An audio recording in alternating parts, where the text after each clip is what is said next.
Hello, fellow heroes! Oh man, Chainsaw Man just wrapped up season 1 at least, and I gotta say, that is probably one of the most delightful, disturbing animes that I've seen. I've seen delightful, I've seen disturbing, just not really mixed up in this way. Honestly, go watch the first episode.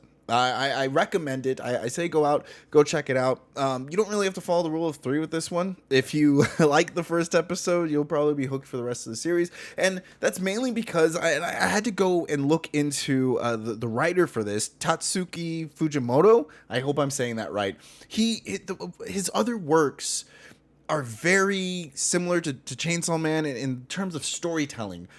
When it comes to, he's cinematic whenever he tells his stories, in the sense that the characters, the only time we hear their thoughts are whenever they're speaking out loud, and this limited view of storytelling makes it to where a lot of the body language gets told more, and really actions end up speaking louder than words, and I think that the character development is more of a slow burn, but watching how they interact with the outside world and how they deal with outside problems that may be relatable to us as an audience, even though they're in another realm of their own. Now, when it comes to other things, when I do say actions speak louder than words, as in the actual fight scenes, I know some people maybe I know the internet was a bit mad about like the animation. And look, I'm gonna have a hot take here. I rarely notice when animation is bad in anime, except for that one time when I was watching One Punch Man season 2.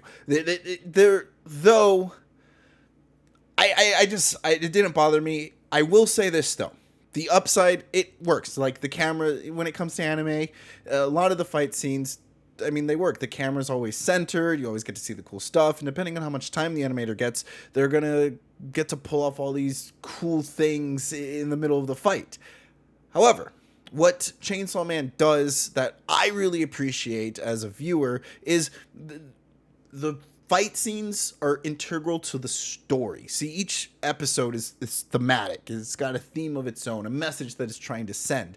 And whenever there is a fight that needs to be done, it is to better express an emotional presence that's going on between characters that are interacting with one another, and not so much to show off flashy moves. So much so that even when there is a training montage, I use quotations because it's kind of just skipped over, glanced over, because really the heart is the characters and the story and their interactions with the world, which makes you just bond with everything so fast. And even though the cast grows and grows and grows, there's always this mystery, this itching feeling of you want to see more. You want to see them interact with them. You want him to just do that thing he's supposed to do. And because the show doesn't use like chibis or any of those other tropes that you might see in animes where they overexpress an animated character to the further extent, the body language and the way they express and talk to one another is much more, seems significant here to me. And I really appreciated just the fine story that gets told. Now, that's basically the review. This is kind of, I didn't really need to go into spoilers here, but I am going to go into spoilers here because I do want to talk about one thing. So if you are afraid of spoilers, go watch the episode. I recommend it. Go watch that first episode.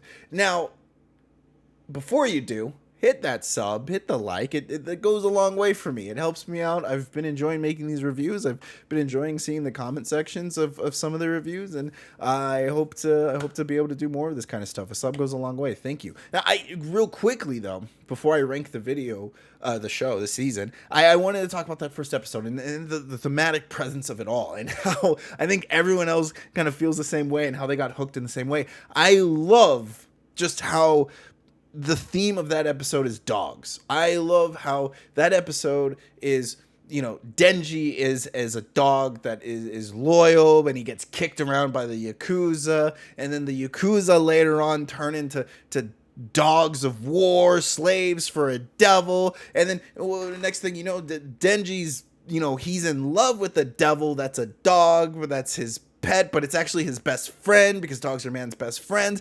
But then later on, Denji turns into a pet, which he's being loved like a pet, but not like a best friend by the agency that's taking him in and willing to give him food, but they have to do what he says, just like a pet does. And it's so like that is the depth and how they could take one theme and just take and make it go round and round and round and have everyone by the end of the episode switch positions.